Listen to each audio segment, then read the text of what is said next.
TDP నేత Putta నరసింహారెడ్డిపై fire అయ్యారు YCP మాజీ ఎమ్మెల్యే వీర శివారెడ్డి. కోగటం గ్రామంలో అల్లర్లు సృష్టించిన నేర చరిత్ర పుత్తాదని ఆరోపించారు. చేతులకు రక్తం పూసుకొని హత్యా రాజకీయాలు చేస్తున్నారని మండిపడ్డారు. ఎన్నికల్లో పోటీ చేసిన 4 సార్లు ఓడిపోయారని ఎద్దేవా చేశారు. దాడులు, దౌర్జన్యాలతో పుత్తా చరిత్ర మొత్తం నీచమైందని శివారెడ్డి తెలిపారు. ఎవరి చరిత్ర ఏది అనేది కమలాపురం నియోజకవర్గ ప్రజలకు బాగా తెలుసు. వాళ్ళ చరిత్ర ఆధారంగా రాజకీయ జీవితం ఉంటుంది.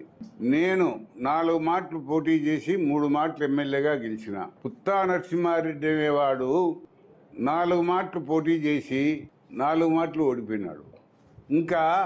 ఇంకా ఓటమితో అలసిపోయి మళ్ళా నేను ఎందుకు ఓడిపోవాలి అని ఆయన కుమారుని తీసుకొచ్చి పోటీకి పెట్టినాడు. ఇప్పుడు ఎవరి చేతులు రక్తంతో తడిసి మర్డర్స్ అన్నీ ఆ మర్డర్స్ రక్తం పూసుకొని ఉండారు అనేది మీకు బాగా తెలుసు. ఊళ్ళు బాలరెడ్డిపల్లి అనేది కానీ సముద్రంపల్లి అనేది కానీ అక్కడ ఉండే భూములు 400-500 ఎకరాలు కబ్జా చేసుకొని, అంటే 10 లక్షలు 15 లక్షలు చేసే భూములు కేవలం 50,000కు 60,000కు వాళ్ళ ముఖాన బాధంగి ఆ భూములు గట్లు తెగ్గొట్టి ఆక్యుపై చేసుకునే చరిత్ర నరసింహారెడ్డిది. ఆయన చరిత్ర చూసే కమలాపురం నియోజకవర్గం ప్రజలు 4 మాటలు ఓడించినాడు. ఇంకా మరలా ఆయన కొడుకుతో ఓటమి పరంపర మళ్ళా 4 మాళ్ళ వరకు మొదలు పెట్టాలా అనేది అనుకుంటా. మీకు తెలుసునో లేదో, ఆయన మర్డర్లు చేసినట్టు మీరంతా మర్చిపోతారు. మీ పిల్లప్పుడు చేసినాడు ఆయన మర్డర్స్.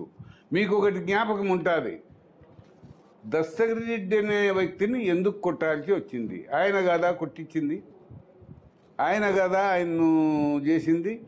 ఇంత దౌర్జన్యపరుడు, ఇంత భూ కబ్జాదారుడు, ఇంత చరిత్రహీనుడు కాబట్టే ప్రజలు తిరస్కరిస్తున్నారు. ఈసారి కూడా మరలా కూడా ఆయన రెడీగా ఓటమి చూసేదానికి సిద్ధంగా ఉండాలని కమలాపురం ప్రజలు ఆ రకంగా తీర్పిస్తారని నేను భావిస్తాను. సాయినాథ్ శర్మ విషయం మీకు బాగా తెలుసు. ఒక బాబనాయన్ను పట్టుకొని ఆయన్ను తరిమి ఆయన్ను కొట్టి చేసిన విషయం కూడా మీకు తెలుసు కదా. ఇట్లాంటి దౌర్జన్య చరిత్ర అన్నీ ఉన్నాయి.